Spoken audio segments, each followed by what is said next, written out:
Welcome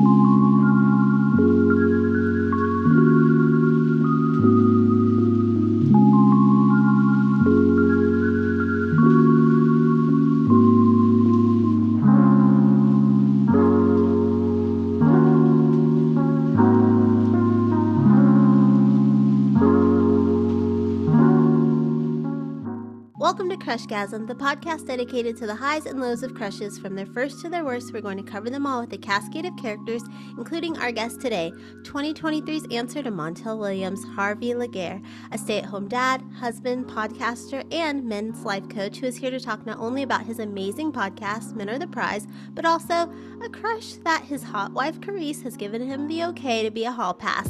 Sanaa Lathan. Harvey, how are you? Did I say it right? Yes, you did. Okay. Perfectly. How you doing? Thanks for having me. Of course, I know the wait has been long, but the wait is over. Yay! It's official. I'm a made man. It all is stuff is great. Life has peaked and you are done, my man. So before we get started, can you tell people where they can find Men Are the Prize online? You can find my podcast at harveylaguerre.com. So that's Harvey's easy, Harvey, and last name is Laguerre.com. My name, I have my own website. Very fancy. Are there any other Harvey Laguerres out there that you know of? There's like one other Harvey Laguerre, the exact same name. I think we're friends on Facebook. Obviously, we have the same name. But other than that, I'm technically a junior. My dad's name is Hervé, which is Harvey in French. Oh. So that's as close as I get. But other than that, I don't think there's any other Harvey. So I'm the one. Wow, it's pretty. And you know the other two. Like, Right. That's pretty cool. You have your own little club. I'm the one. There's other people, but the real one is me. We'll just say that. Yeah. Prototype number one. All right, got it. Damn right. So, we're going to go back 23 years. It's April 2000, and you've got a ticket to see Love and Basketball. Was this a movie you had been wanting to see, or just something to do on a Friday night? The promos, well, the previews I'd seen on TV, and I'm like, who is this girl in this preview? And I have a friend of mine named James, and we hung out a lot. We would play basketball. I'm not that good. He was good. It was just me exercising. But we had both seen this, the preview, and I'm like, who is that? We need to see this movie. So typically back then, I'm probably not rushing to see a movie, but I bought a ticket specifically to see this movie because of the star. I was smitten from the beginning. And you go in and you're already smitten with her because of how she looks in the preview, but how long did it take for the character of Monica Wright to be your girl? You're like, she's mine, don't even try it. Immediately. I mean, if you've seen the movie, obviously it starts with, a little girl, and then she grows up, and then we see her on the court. As soon as I see her on the court, I'm like, damn, she's gorgeous. And I love it. What's interesting is for this character, Sanaa, who'd never even touched the basketball, learned to play basketball to do this movie. So when you first see her in the movie, she's on the basketball court, and she looks amazing, athletic. She's so pretty. From door, I was a fan from the beginning. So she was mine as soon as she dribbled that first time. And I thought her character seemed really different from the other young women in film at that time. In other kind of teen movie or even the dramas and the comedies, they were kind of always a little desperate for love. But Monica was kind of just more focused on her career, and love happened to come along the way. Do you think that's been part of why the crush has lasted so long with this character and the actress? She played just such a one of a kind at the moment character. That's a really good point. I'll tell you, I probably kept it really superficial. I'm just like, she's hot. That's probably why I still love her. But you're right about that character. Gina Blythe Pricewood, I can't remember the girl who wrote and directed this movie. The movie was kind of about her. And the whole idea of, black girl who wants to play basketball and not being the prototypical girl in the movie just waiting to be saved, by Prince Charming and such, that she was her own person. I'm sure that helped too. I think most guys, we kind of like the idea of the cool girlfriend, whatever, but the girl who could sit there and watch sports with us and kind of talk, who could watch football and read the defenses, or watch basketball and lose it when somebody dunked something. So she was like the girl, but who was like the guy you would hang out with, who just happened to be your girlfriend type. So it fit. It was like everything you wanted in that girl at that time. She was like everything wrapped into one. And I think that's what started it, and that's probably why it's maintained. And I mean, you say that all guys kind of want that cool girl with the girlfriend type thing. Do you think like that's kind of been the underlying of a lot of your crushes over the years? Like she's Hmm. always kind of the cool girl, but also the beautiful girl. Like obviously you saw her in the commercial and was like, oh. That's interesting. I haven't had that many crushes, I have to say. I mean, I'm teen boy, had crushes. A crush or two, I was thoroughly superficial when I was in high school. So it was just, oh, she's really cute, and I get to know her, she's really cool. Um, but that's actually, now that I think about it, there is kind of a thread to, I guess, the women as I got older that I was attracted to, or more on the superficial level. I think I really kind of like that. Um, I like the personality where there's just more. She's just more than a pretty face. There's a lot to her, and I think that makes a lot of sense. Look at you, all deep. Excuse me, Sally Jesse. Okay.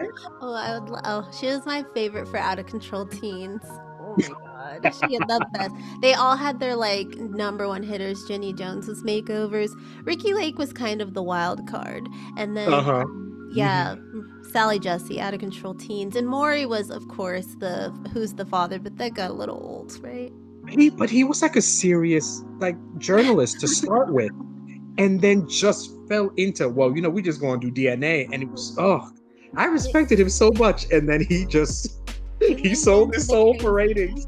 Yeah, but another thing I thought, like you said, your hall pass is the actress, not the character Monica, right? So I wanted to know, like, when did the crush go from the character to the actress? Because sometimes I find myself falling in love with the character, and I could care less about who's portraying them. Like, I always use the example as like Michael C. Hall and Dexter. I don't like Michael C. Hall. I like Dexter Morgan. Okay, okay. That's interesting. Let's see. I guess the best way I can say it is, I'm super attracted to Sanaa Lathan. So from there, I just loved her. The character, because in that she's supposed to be young teenager, and I'm like, oh, she's beautiful. I like the part she plays. I like the intelligence. To a degree, I like seeing a black. I love black movies, good ones. So I like seeing a black woman in a movie doing great things. I think I think from the beginning, I was a fan from Dora. I was a fan of Sanaa. I was a fan of how she played Monica. I was a fan of everything she's done. There was really no line. There's no distinction for me. That it was pretty much immediate. That I loved her from Dora, and pretty much have seen everything she's done. And it hurts me when I see her play like evil, or like, villains and such, because I'm like, that's not my Sanaa. But she's an actress and she's got to play other parts.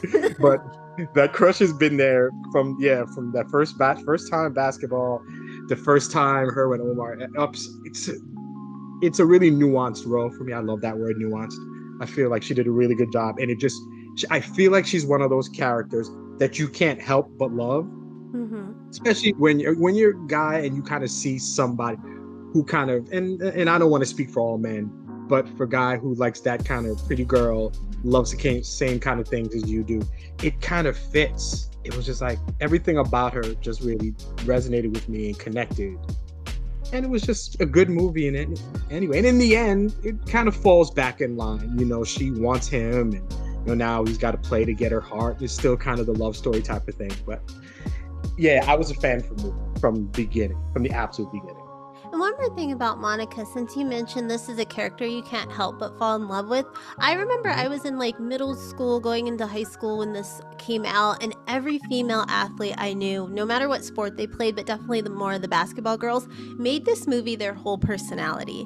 Did you notice that going on in your life, or anything that like maybe the more tomboyish friends or athletic friends were kind of like latched onto this movie? Seriously, that's a valid point. A lot of girls, a lot of women, because I saw this, I was older, but a lot of the women who like sports were like, that's I'm Monica, that's me. I could ball, I could do whatever with the boys, type of thing. Yes, I definitely could. Yeah, I definitely. So I never. You bringing up such stuff. When I think of love and basketball, I don't even think this deep. And you're bringing up stuff that hasn't even occurred to me. Like cousins, sister, now I gotta wear my shorts. Who's Spalding? All these little comments and stuff. And every time it's on TV, it's like, oh, she not all that girl. I got handles like that, blah blah whatever. And that's so true. She's a phenomenon, definitely. Mm-hmm. I want to get back to Sanaa, and there's this aspect of her and other Black actresses and actors. In Hollywood, we refer to them as Black Hollywood famous because people with a little less melanin might not know who they are, their roles, and we know why. But why do you think she has not been able to kind of do that crossover into what many consider the mainstream? She's not getting the roles that maybe Gabrielle Union or Regina Hall are getting. I don't know. I mean, it might be by choice. I mean, she's gotten I forgot the name of the series. Did you watch her when she was on that series on FX? No, which one? Oh, okay. Well, she's done a few. She was on. I started watching the series strictly because of her, and I can't think of that the name happens. of it. Right. So she's attempted to cross over. She was in Blade. She hasn't had these major, huge roles. But it might just be because there were other actresses who kind of were taking those roles, and maybe that's why she didn't get them. She did Alien versus Predator. She did a lot of, then she's Brown Sugar, then she's The Best Man. She ended up sticking with the Black films, which is fine, but maybe she didn't want to. Her father, Stan Lathan, is a really famous producer, very famous producer. He produced a lot of shows in the past. So she kind of grew up somewhat in the business. So it's a possibility that maybe she made that decision to not try to blow up. And it might be like with other Black actors that it's going to take longer for them to blow up. Like, I guess, Regina King, some of these actors kind of have to go through things and maybe get that one part where they become world famous. But maybe she's just happy in the current lane that she's in now. But are there any roles that maybe Regina King or Gabrielle Union, Tracee Ellis Ross have gotten over the years that you've thought to yourself, my girl could have did that?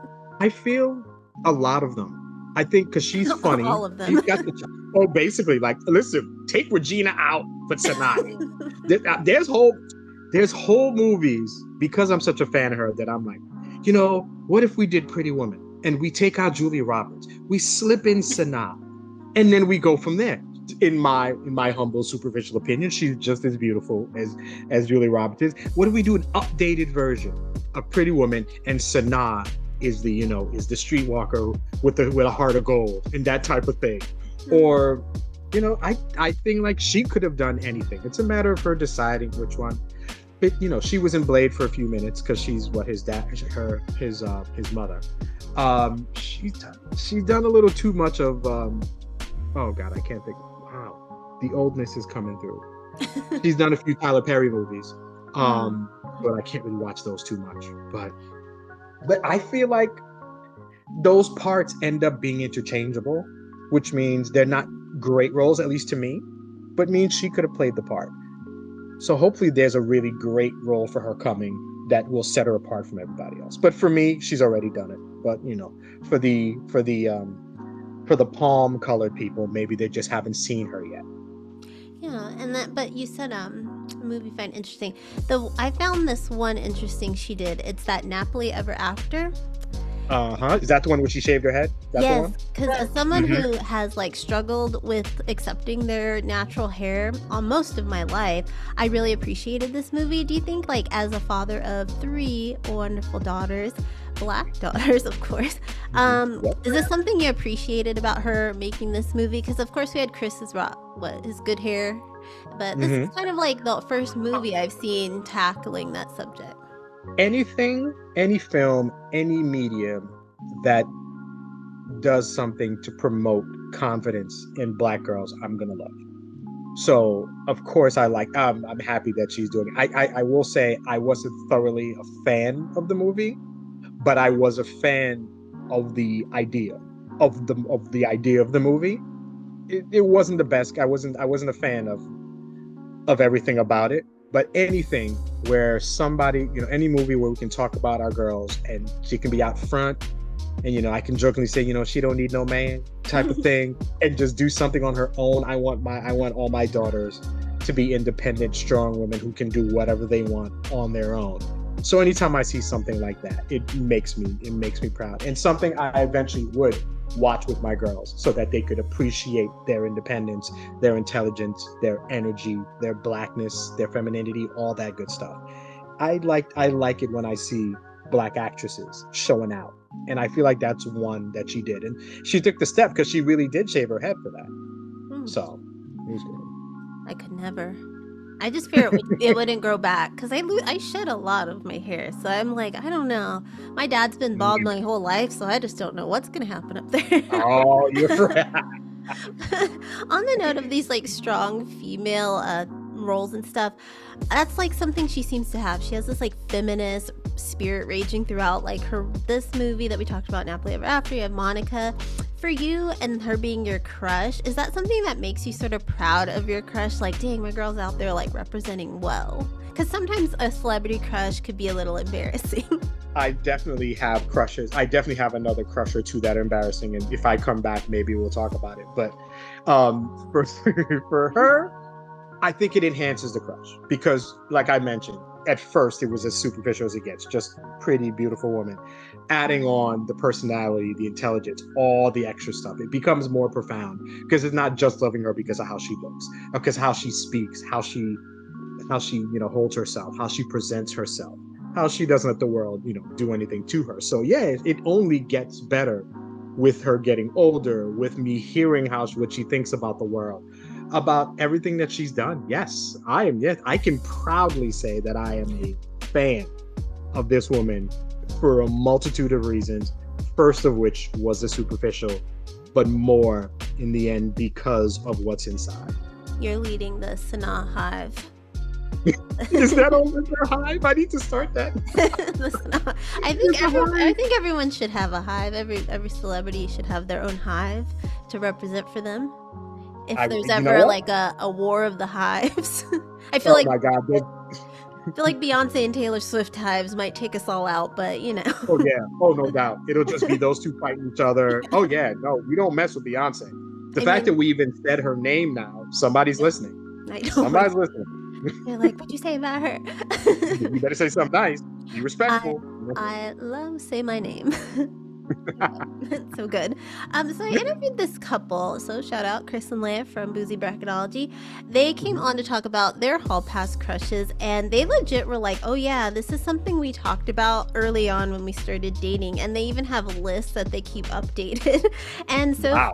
As far as Sanaa being your hall pass, was that something you immediately let Hot Wife Crease know when you started dating, or did it come up like after the marriage license was signed? I will say, I don't think it was a full-on discussion, but we each know who our hall pass is. My wife would leave me comfortably for Morris Chestnut, like in a second. And I don't even think she'd be upset. She would just go. I would hear from her a few months later. How are the kids? Whatever type of business. She would break out. So we got into that discussion. And maybe we were watching Best Man or something. Who knows? But yeah, I let her know. Yeah, Sanaa's the one for me. She's like Mo Chest. Like, she can't even say his full name. It's Mo Chest. Oh. Like, yes, Mo Chest is the one for her. And I'm like, okay. And we will randomly occasionally have these conversations. If you saw Mo Chest on the street, she's like, listen, I would leave. I would leave, but I would come back and I would tell you all about it. And I'm like, I don't want to hear about that. But she's like, but I want to hear, if you and Sanaa got together, you would have to tell me. I'm like, no, I really wouldn't. That's just between me and Sanaa. But she would want to hear all the tea. She would want to know everything. And I'm like, I'm not trying to hear about, dark-skinned chocolate Morris Chestnut and what he did to my wife. So no, I'm not about that. But it was kind of a topic of discussion. Yes. I feel like if you look in her side of the closet, she has a Mogo bag. That's just like he says yes, he says drops the word, she's gone. Oh my god. ridiculous. Like she's got like lingerie Yeah. set, maybe some cash, a Like train ticket. So she got to go. She's a classier, like in Can't Hardly Wait, Kinney, Seth Green's character, a classier version of his sex romp bag that he brought to the party. The grown-up version. That seems entirely possible. That I could, she'd be ready to go. Oh wow! I'm checking the closet when we're done. Just you'll know what bag it is. So I'm assuming, given the chance, you both are a-okay for the hall pass to be used, if it came up. Oh yeah, definitely. Okay. And to be honest, I don't know if it entirely matters. Like she would not mess with Moches because I'm like, I don't think you should do it. She would go, knowing how I felt about it, and then we'll deal with it later.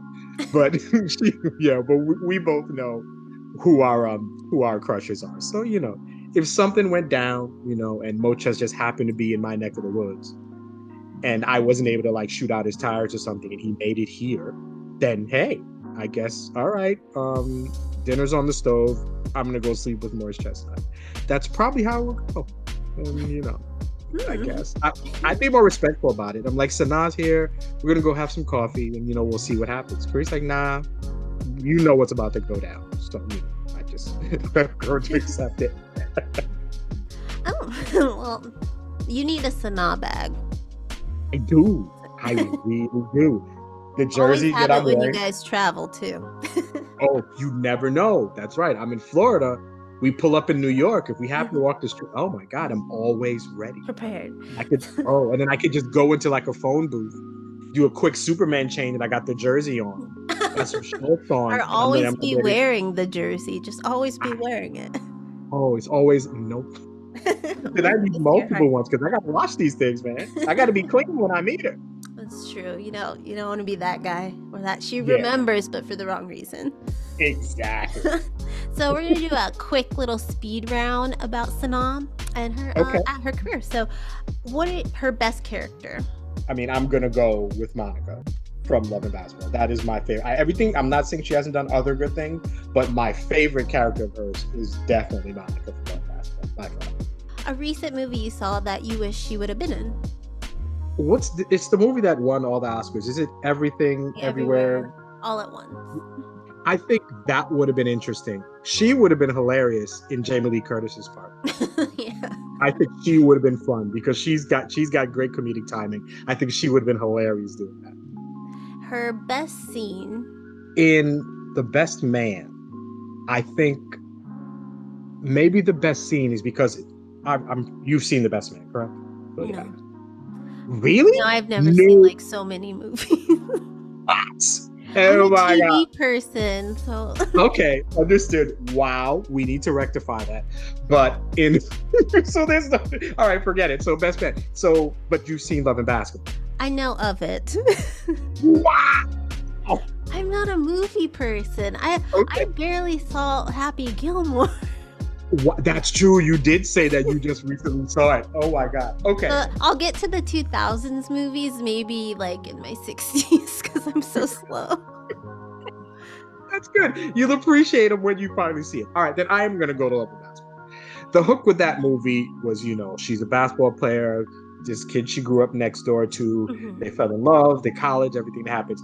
The best scene is the one that you probably know if you know anything about the movie.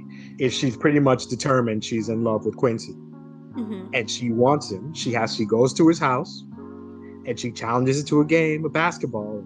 And what are we playing for? Your heart. And like, it's a so emotional scene. So they're playing basketball and he's all upset. Like he's engaged. He's engaged to Tyra Banks, which everyone hated. Like, why the hell did you put Tyra Banks in this movie? We were so mad. Like, she's in the movie for like 30 seconds.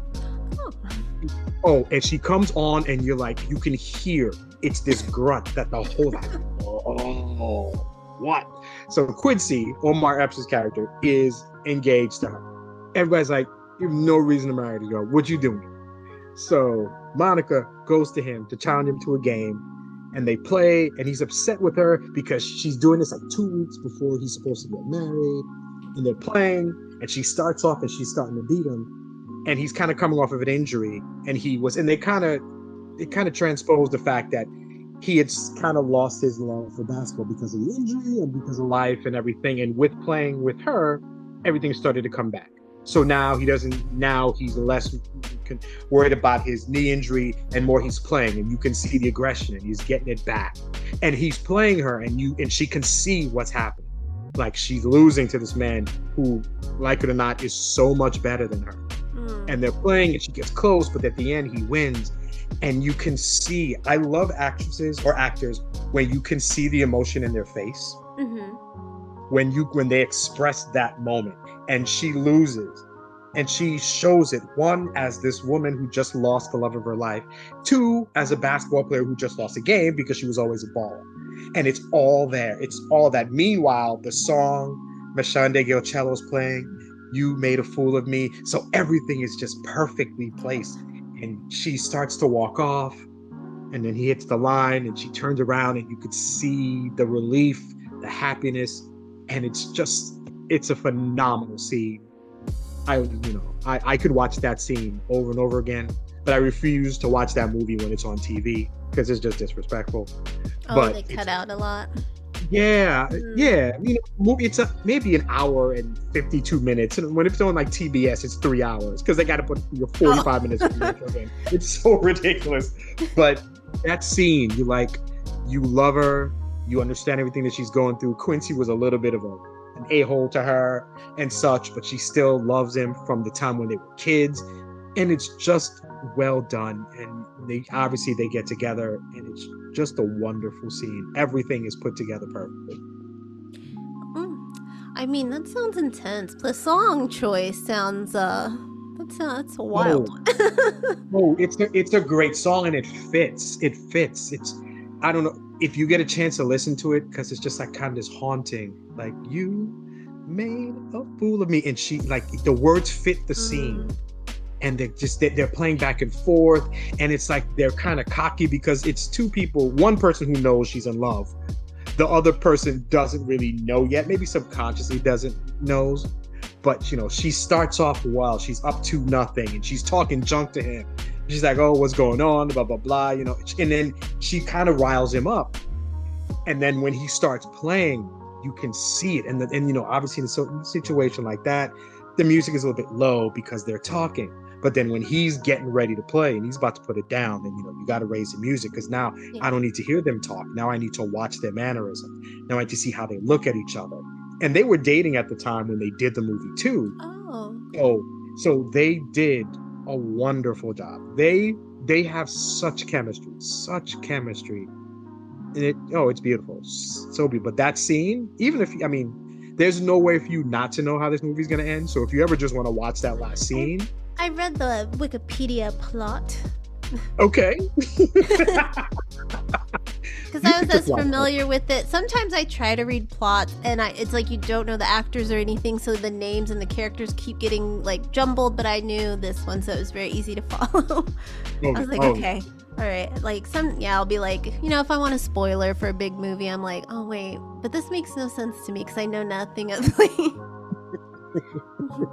But it's good. It's such an enjoyable. It's an enjoyable movie. It's just a good, fun love story. When you finally do watch it, I guess we could talk about it. But it's kind of now it's starting to get some backlash because there's a lot of kind of talk about the kind of character Quincy was. You kind of have to watch it to see the shenanigans that they kind of go through. Everybody's like, Quincy was like a bad guy and blah blah blah, whatever. I don't know if I believe that, but otherwise, it's still a Black legendary film that will never die. One of my closest friends was a female basketball player, so I definitely knew the movie was big because they were all into it. But do you think they would, because it is so like iconic, I've never seen it, but I know about it. It's one of those types of movies, like you just should know it. It's in the lexicon. Do you think they're gonna ever revisit it? Omar and Sanaa both look great. Maybe their child. She's coaching. They had a child at the end of the movie. Hugh is sitting in the stands holding their baby while she's playing in the WNBA.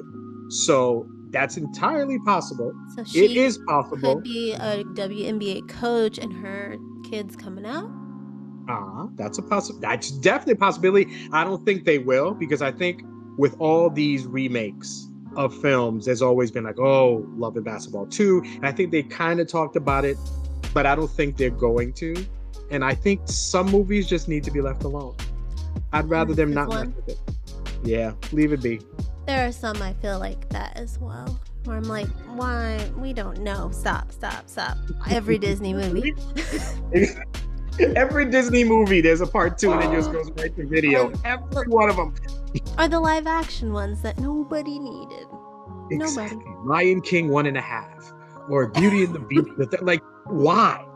You made enough money on the first. Don't mess with this. Leave it alone.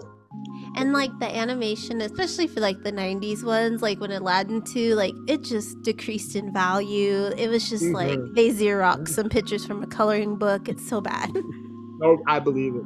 I've never even seen Aladdin 2. I refuse because I know Robin's not in it. Yeah. So I wouldn't. Oh, hell no. I wouldn't do that. And any Aladdins that would come after, I refuse to watch for obvious reasons. But Robin, yeah, there's only one genie. And since I'm not watching it. I got like maybe 5 minutes into it on a plane once, and I was like, nah, if this goes down, this isn't what I want to be watching. Whoa. That feels like a draft. I feel like worst movies. We always do your favorite. What about your least favorite movies, you know?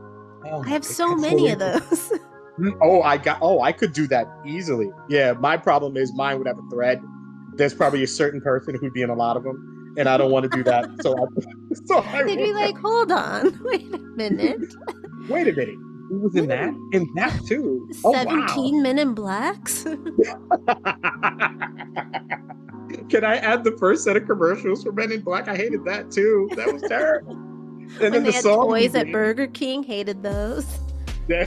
I actually thought, though, if they were going to make a TV series based on anything, I thought of Men in Black, not with Will Smith or anything, but just like the Bureau, because that's like really cool. So I thought they should do that. I agree with you. That would be interesting. I've seen Men in Black, so I know enough about what it is, and they definitely could do that. They just chose not to, I guess. It's just one of the things I guess they chose not to reboot or what. Well, they did reboot it with Chris Hemsworth and. It looked horrible. It looked absolutely terrible. I didn't see that one. No. Okay, no. Good. I was like, the third one was a stretch, so. And I didn't like the sequel, so I only liked the first one, really. But back to Sanaa. If you had never met hot wife Carice, but instead ran into Sanaa in life back in the mid-2000s and sparks flew between you two, and you got together and we're still together today, what do you think your lives would be like? I mean, she's like a big star, so we'd be jet setting. I would have strongly asked her not to shave her head. I kind of I love long hair, you know. I say that, but my wife has short hair. She's gorgeous, doesn't matter. But we'd be happy. I'm a movie hound, you know that. I love music, movies, and TV. And her dad was a producer too, so I feel like we'd watch movies all the time. We'd watch TV all the time. I think life would be fun. I guess I get to travel a lot. I don't know how many more kids I would have, but I think, you know, life would be interesting. Life would definitely be interesting. I ironically enough, probably would have met Morris Chestnut a few times. And there wouldn't have been any beef because there's no reason for me to have any beef with him if I'm with Sanaa. He was with Carice and then you two met and you still got together because you're meant to be. Wow. I leave Sanaa Lathan for Carice. You know that could entirely happen, man. You don't choose who you love, man. In the multiverse, you know. That's so true. Oh, that's so true. I like that. You know, everything, everywhere, all at once.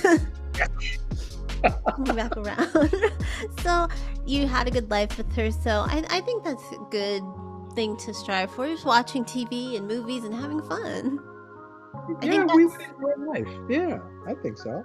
I think that would be my life with any crush I had that I got to spend my life with. I'd be like, we'd just be watching TV. It's my favorite thing. Let's go watch a whole series. Let's just take it a Tuesday. Take the day off. We're gonna watch The Office again. We're gonna watch the whole first season of You, and then we'll talk about it. I still have to watch season 3. I have to get there. I So, haven't got into that one.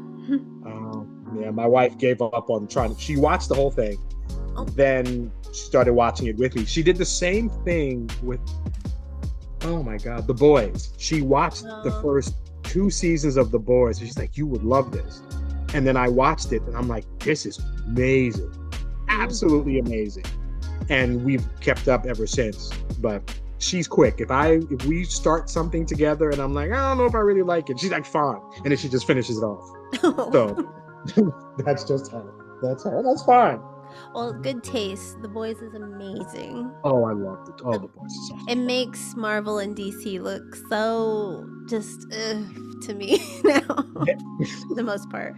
But The plot, the best plot in all like superhero stuff. It's so it feels somewhat realistic, even though it Mhm. really isn't at all. Yeah, the mirroring of our real life is a little creepy sometimes. Hmm. You're But watching like, so well, haha, but oh no. so well done. Yeah. So did you read the graphic novels once you got into the show?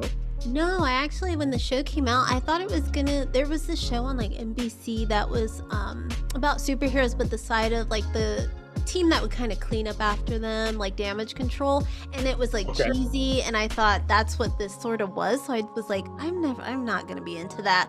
But then during the pandemic, nothing to do, we started watching, and I was like, okay, the first 5 minutes blows you Yep. away.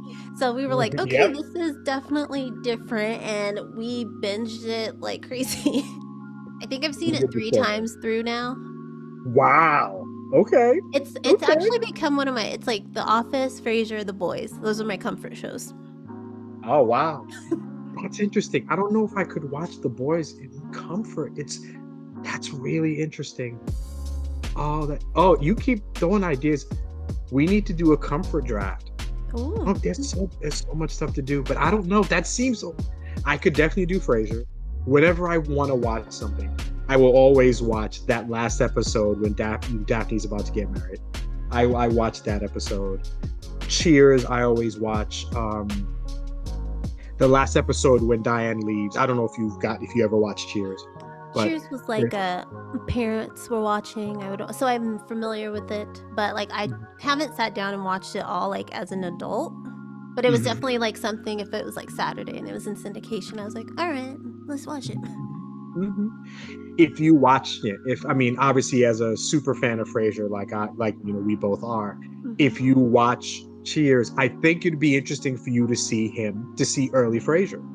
I was confused because I started watching it on Netflix and I was like, where's Fraser? And then I was like, oh, he doesn't come until later. I was like, oh, crap. Exactly, exactly. I keep thinking of stuff like I've always thought that and I don't know if there's enough characters to do it, but I've always thought we did a draft of characters that came into a show and eventually took it over, Mm. because that's Urkel.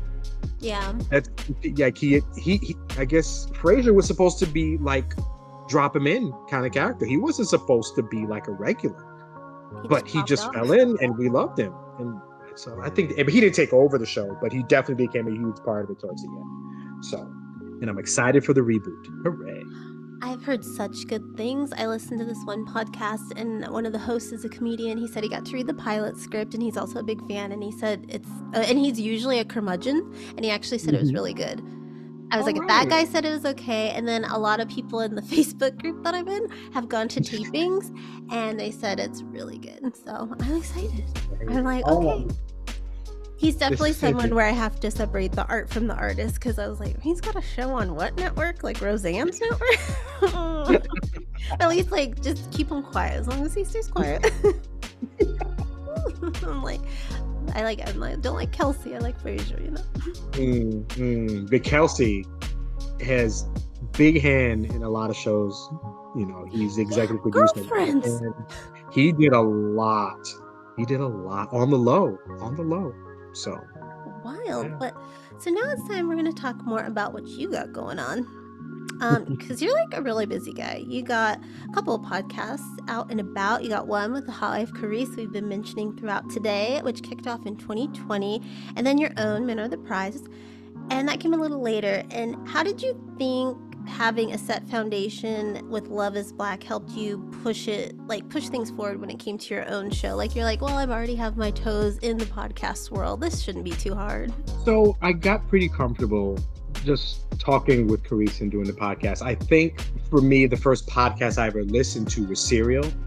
And I just kind of got into that like everybody else did. And it was huge. And then we decided we were going to talk.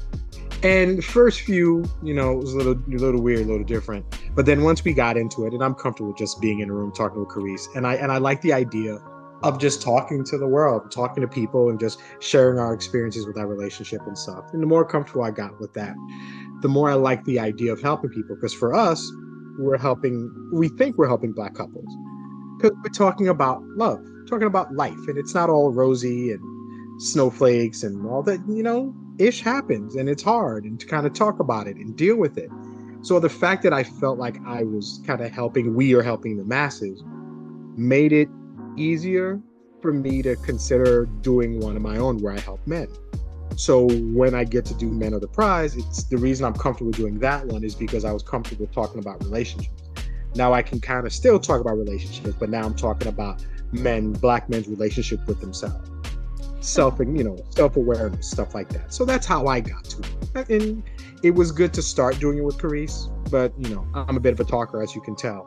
So it ended up being pretty cool to do it and just do kind of more interview style with men. And what sort of sparked that urgency to make this podcast that acts like sort of the safe haven for men to come through and talk about things that perhaps the world tells them they should be keeping bottled up most of the time? I think that I make this podcast for me. I make it so that I understand that it's okay to talk about my emotions, to talk about my feelings, to talk about my struggles. A lot of me growing up, a lot of the stuff I went through, I kept it bottled up. One, because we men were not raised to converse, to express our emotions. Mm-hmm. So I had a lot of stuff bottled up, and I had a lot of stuff happen to me and nobody to talk to about it. So when I'm of an older age, and I'm like, I know I dealt with it. I'm sure that there's a lot of guys going through it now. And I just needed somebody to say, hey, it's okay to talk about this. And it's simple things like, I was in high school. I wanted to play football, but I never made the team. I wasn't good enough. So low self-esteem. And who am I going to go and talk about that with? My dad wasn't that guy. Or, I wanted to, there's this girl, I really liked her. I major crush on her. I wanted to go to prom. I wanted to date her, but she wouldn't even give me the time of day. And she broke my heart type of thing. Like, who do I get to talk to about that? And stuff like that for us, if you don't get to talk about it, it kind of builds. So I'm 13, 14. I'm not an athlete. That sucks. I'm not the the star of the football team. That sucks. I'm not the smartest. All these things kind of build up and we have no outlet. And I know I didn't have an outlet like that. So I think this podcast is an opportunity to men to understand what you're going through. It's okay to talk about it because a lot of us went through the same thing. And I do it so men know that they're not alone. And when they recognize that most of us are going through the same thing, it's easier to talk about it. And so that men understand that they have a friend. And that's what I think. Every guy I talk to inevitably is a friend of mine afterwards. So I just wanted there to be a space for men to be comfortable and to hear us talking. And that to me is the most important thing. It's less the story or what these men tell me. It's the fact that they're talking. That's the most important part. You get comfortable talking and everything becomes a lot easier because you don't have to bottle anything in.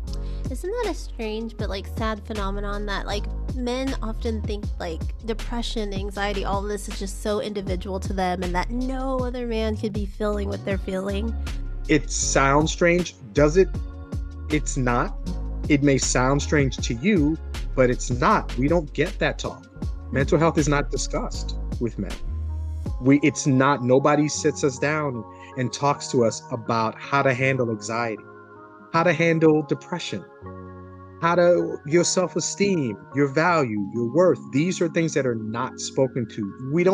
Mental health is not part of the discussion with us. So we don't know how to deal with things. So it's not strange. It's actually pretty normal. And that's the part we have to get out of. We need to normalize men being emotional. We need to normalize men understanding that being emotional is okay. Even in our community as Black people, a lot of what we go through, a lot of how we deal with life is religious to a degree.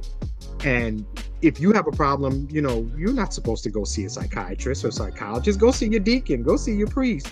He'll help you. He'll take care of things. The idea of seeing a mental health professional is still kind of frowned upon. Mm-hmm. So when it's for a Black man who is just supposed to handle business, who's supposed to do this, take care of this, take care of the family, do whatever, deal, any struggles that you go through, whether it's physical or emotional, just get up, rub some dirt on it, and keep it moving. Don't cry like a little girl. All these little tropes that are thrown at men. Oh my God, do we have the same dad? Yeah. Rub dirt on it. Just rub dirt on Mhm. it. Deal with it. Keep going. Yeah. Be a My man about it. My mom's thing, if you were crying, she always says, is it broken? Is it bleeding? Then you're fine. That's her family thing. So when she was actually laid up in a, not like retirement, like a nursing home for her leg a couple years ago, I needed to brush her hair that had gotten very, very knotted. And she was like, it hurts. And I was like, are you bleeding? Is it broken? Then you're fine. And she was like, son of a... You were waiting for that moment. You were waiting. Over 30 years to get her back, because she's white and Spanish, so she has straight hair. So I grew up with her trying to do my hair and not understanding how hard she was brushing my curls. I was waiting, plotting again for that day. Oh my God. Oh, that is interesting. So interesting, what we grow up in, our experiences, our environment, how it affects everything we do later on. It's so interesting. I think that, and I think birth order has a real big influence on how we are too. That's my thing. Everyone's into astrology and all that, and I don't know about that, but I think birth order for sure. I believe in that. So what do you think? So is the middle child, because you're a middle child, and I know you mentioned that. Who has it the best? Is it the middle child? Is it the first or the last? I think the best position is to be the baby, but to be the baby in which your parents kind of had you so far, not too far, but far enough away from the other kids that you're kind of like the only child. Like your siblings are a lot older and out of the house pretty quick. So you're the baby, but you're also the only child. My best friend and my husband are both those. And I can tell their personalities are very similar. Okay. That's interesting. So are they a little spoiled, a little entitled type of... I think it's the most spoiled. You're the last one in the house. You're the baby already. You're already a favorite. But you have no one you're competing with. So you're also kind of like the oldest too, where you take a lot of responsibility on your back. I think it's an interesting position. But yeah, but who gets screwed over? It's always going to be the middle child. What's interesting about that is that as the baby, that's not a static position. Not for everyone. It's entirely, you can be the baby for a while. But then an accidental baby or an oops baby comes along, and all of a sudden, it's not you. All of a sudden, you've been replaced. So I think an interesting study to be how does your personality shift if you were the baby for X amount of years, and then suddenly that crown's gone. And it's literally removed from your head and handed and placed upon another in your face, and you have to accept it, and you have to love that replacement. There's so much to it. We're getting very Frasier and Niles. I know. I'm listening. Yes. So I told you earlier, but I think it bears repeating. You have this natural way with interviewing that takes me back to the calmness I got at the end of kind of my days with my daytime TV with Montel Williams. After all the craziness, Montel was always the anchor. And with that, I'd love to know what host, if any, do you kind of channel for inspiration? Whether podcasting or maybe I always think of TV VJs, journalists, things like that. This is going to be obviously quite before your time and still early in my years, but the first real talk show, the real that made this all happen, was Donahue. And Bill Donahue was obviously a very intelligent man who had a talk show, and he was very serious with it. So he's the precursor the predecessor, excuse me, to Oprah. So he's like the icon. He's like, when you talk about talk shows, he's the one. And he would have these people on, and he would have intelligent discussion and, back and forth in good. And he was never, it always seemed like he did his best to not have an opinion, but he wanted everybody to express theirs. So there was a way of him talking where you're like, okay, this person thinks this way. And then he would go to somebody else and ask them, explain yourself. Why do you think such and such versus why do you think this? I remember him in the way he spoke to people. It felt respectful, no matter who he was talking to. And you didn't always know where he stood. At least I didn't always know where he stood, maybe politically or socially or emotionally, whatever. But he seemed like, and one thing that I've always taken with me, and I didn't realize it until somebody mentioned it, is when I interview and talk to these guys, one thing I don't do is ever cut them off. And it never occurred to me until somebody said it. Like, I've done so many podcasts, and you're the first person to let me finish a thought. And I'm like, okay. And I'm like, really? That seems really stupid. If you're coming onto my show, I want to hear what you have to say. Why would I cut you off? And after thinking about it for a while, I'm like, Bill Donahue, to a degree, unless you were starting to drag on, then you'd have to cut off. But I like the idea of just talking, specifically because that's what my podcast is for talking. I'm gonna let you talk. You can go all day if you want. And I just feel like, since I want to hear what you have to say and I want you to talk, I think that's really what I do. So a little piece of what I do is kind of Donahue, but the rest of it is me just trying to be this vessel, this open space for any man to talk without fear of reprisal, no judgment. And I can do that if I shut up and let you talk. And that's what I try to do. Well, actually, on RuPaul's Drag Race, a couple weeks ago, they had an interview challenge, and RuPaul said the best thing for an interview to do is listen. So You got it. So in media, I noticed, like, with Black men, there's always like certain categories that they're going to be pushed to talk about. It's always like sneakers, sports, hip hop. But on your show, you're talking like feelings, emotion, about like hopes and dreams and stuff like that. At what age did you, because you weren't like raised that way. I think up until maybe like my generation, we just weren't raised to do that. So when did you realize, like, I can be open, I can be scared, and that's okay? It took me a while, I gotta tell you. I mean, if you know enough about me, even when I was 18 is when I attempted, to, I guess, if I'll be politically correct with it, I tried to unalive myself because I was so depressed and had no self-esteem. It took me, honestly, until I met Hot Wife Carice, and I'm gonna refer to her that way because I like the way you keep saying it. I think it's funny. But meeting her and our relationship was very much a whirlwind. Once we got together, it was quick. We were dating. 2 months later, I knocked her up. Within a year, we were married. All that stuff. And for me, it was less for me and more for my kids. I had all this kind of hate and just dislike for my father because our relationship got really bad. And I knew I'm having kids, and I'm like, I can't bring that in. That can't be part of the relationship. I want my grandkids to know their grandfather for something separate, not for the way he treated me and my mom. And at that point, I'm like, I gotta let go of all these emotions. And I think that's when it started, when I'm like, you know what? I can tell him about this.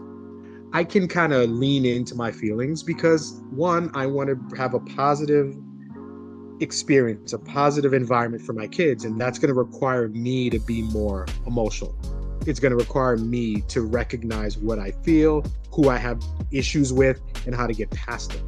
So once I became, or was on the verge of becoming, a father, that's when I really was like, you know what?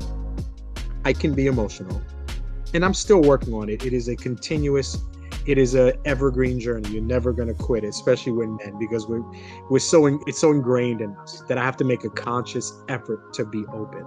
But becoming a dad, knowing that I'm going to have an effect on my kids, I have to do that. And that's really when it hit me. I'm having a kid. I'm going to get married. I got to be open. I can't hold this stuff in anymore because it's not beneficial to me or my family.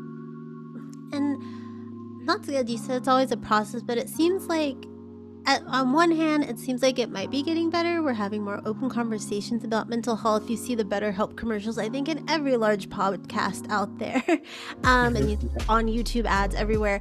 But you watch the news and like men are still bottling up quite a bit and going out and doing very horrible things to the world.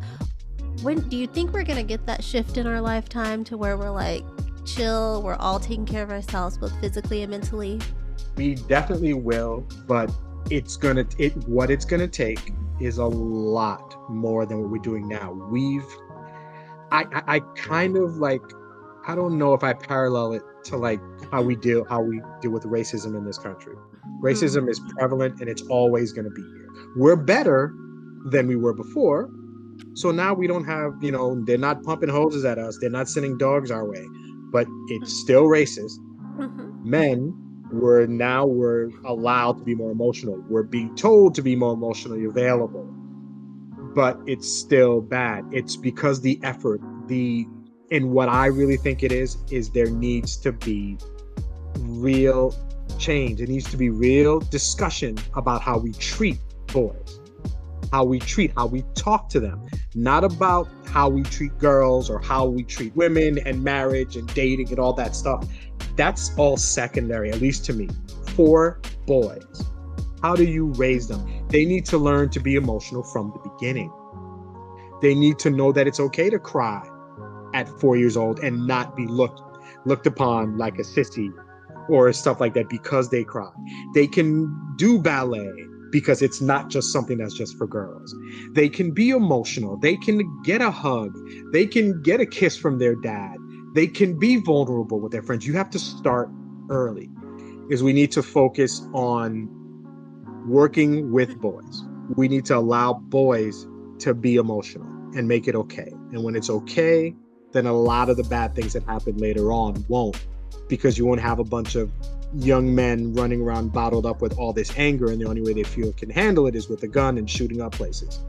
When I'm more comfortable being me and not feeling judged, when I have somebody to talk to, when my self-esteem is low, when I can be me comfortably, a lot of the bad things that happen will go away. We can't wipe it all out. This is not nirvana or anything, but we can be better. And when we focus on men and themselves, not on their relationships with others, but relationships with themselves, we'll be a lot better off. Is this How We Treat Boys going to be any part of your speaking engagement you have coming up in April at the Global Grief Conference? To a degree, it will be. I'm going to be talking about, it's interesting, I can kind of weave it in. At this conference, I'm going to be talking about how we deal with grief, how we deal with the loss of somebody close, like a family member, somebody that we love, who had expectations for us. And before we were able to, do what they wanted us to, they pass away. So I think to a degree, that's going to be part of it. How we raise our boys. And a big thing is that boys need to know that it's allowed and it's okay to be whatever you want for you and not for anybody else. A lot of us boys are raised to provide, to be that husband, to take care of people. And the last person on the list when it comes to taking care of people is us. We're never on our own lists. And we have to start recognizing that we're just as important as everybody else, if not more important. And sometimes we can't please everybody. We need to please ourselves. So definitely when I do this conference, when I speak about kind of dealing with grief, but recognizing that grief is easier to deal with when you recognize at some point we have to live for ourselves. We can't live for everybody else. We can't take care of everybody else. We can't provide for everybody else. We have to provide for ourselves. We have to pull the mask down on ourselves before we can pull the mask down on everybody else and help them. So it is an important part of dealing with grief, is recognizing who you are so that you can be better for the people around you. And you have that coming up on April 28th, correct? Yes, ma'am. Thank you very much. The 28th, I will be doing that. That's going to be like the first kind of speak. It's virtual, but I guess like a 2-hour thing. We're going to be talking about this. And then I'm going to be hosting 2 roundtables where we're going to get The first one, we're going to get people from different religious backgrounds, and we're going to discuss and talk about how we grieve. How do you grieve, the death of somebody? How do you do it when you're Jewish, when you're Christian, when you're Buddhist? And I feel like grief is such a large subject. We're going to have a bunch of different people talking about it. So I feel like it's going to be really great in discussion. And then we'll do that for the second night also. So I think it's going to be interesting. And grief can be a heavy thing to talk about, but that's why it's important to talk about it. And I'm glad I'm going to be a part of it. Well, again, April 28th, you have that coming up. But what's coming up on Men Are the Prize and Love is Black? I know Love is Black's on a break right now. You guys are prepping for a new season, but Men Are the Prize still going? Oh, yes. So Men Are the Prize.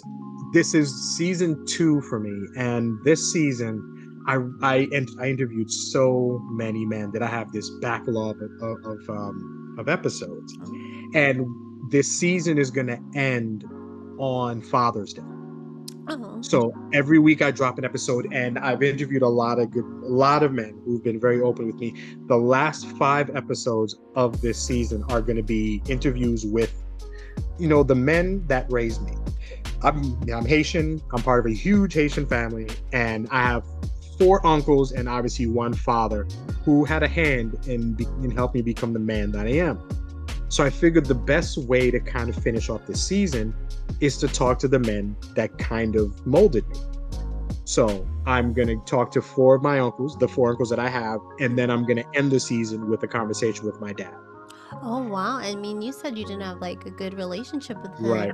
So Right. We did. Yeah. So it's going to be interesting. It's not going to be that conversation though, because I called him. I'm like, hey, Dad, I think we want to do this. And he's like, I've been dreading this call. He's like, and I'm like, don't worry about it, Dad. It's not that. We, as father and son, haven't had that conversation, but that conversation wouldn't be with the mic. That's just something me and him need to have. But I'm interested in talking to my uncle. All of them are Haitian men who came from Haiti, who came here, and basically, like a lot of people, just came here, didn't speak the language, came here, had to work their way, go to school to become something, and all of them did well. All of them succeeded. I want to hear about that.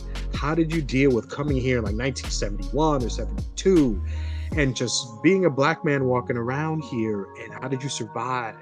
One of my uncles came from Haiti and immediately went into the military. Oh. So he goes to the military, and you're younger, so this is not for your time, but in the early 80s and mid 80s, the United States occupied Haiti. Oh, so he did it at home? So basically, he came to this country as a Haitian, goes to the military, they train him, put him in a U.S. soldier uniform, and send him back to his home country. I want to hear that story. That's what I cannot wait to talk about. What's that like, being a citizen of the country, then coming back as, as an officer or as a soldier of a different country, kind of trying to control your fellow citizens. And I feel like that's an interesting story that I'm excited to hear. And I think it'll be great for everybody to hear too. But otherwise, this season has been great. Every week, different men, different situations. I get fathers, I get coaches. I got the one based on when we're recording this, the latest one that's going to drop are 2 guys who are best friends. And their podcast is called Straight Love. And they're just 2 guys who are friends. And when I saw the title, my assumption was they purposely named it that, I guess, so people would know that it's just 2 guys, but they're straight. They like women, whatever, that type of thing. And that wasn't the case. They're just 2 friends who really love each other in a platonic way. And it's an interesting conversation because I kind of fell into a trap that wasn't really there. Just because 2 guys are there talking doesn't mean I should assume that they're dating or gay or anything. They're just 2 friends. But it seemed a little strange to me to see it. And I think a lot of men saw that and thought the same thing. I got somebody in the military who I'm going to talk to. I've had a porn star on. I've had a whole bunch of different men on this podcast this season. So it's been really enlightening, and I've made a lot of great friends doing this podcast. You have a variety pack of guests for yes, sure. I definitely do. Yes. And because men are not a monolith, and I need to make sure that I talk to every version of man I can find. Well, there's so Mhm. many more out there, and I'm sure they Oh, all I've want got so much to to come do. through. Oh, so very much to do. It's only the beginning. So, before we go, can you remind people where they can find you and your shows online? So you can find the originator, the beginning, Love is Black podcast. You can find that on loveisblackpodcast.com. That is the podcast where me and the hot wife Carice, we talk about Black relationships. We talk about Black love with respect in an open form, and we show Black love as a beautiful thing. And that's not how it's always perceived, how it's always seen. So we make a point to show Black love is real, loving, but just like any other. Love is a beautiful thing. But when it's Black, it's just a little bit better. And that season is ended. But when we come back, we're coming back with a whole new format. We're coming with our own love story. And we're going to chronicle it, not ours in particular. We're going to come up with our own fictional love story.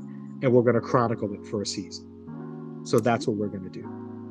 In terms of Men of the Prize, like I said, Father's Day will be the last episode. I still have week to week different men coming on telling me things. We ended on Father's Day with my dad. That'll be a great conversation. You can find that on harveylaguerre.com.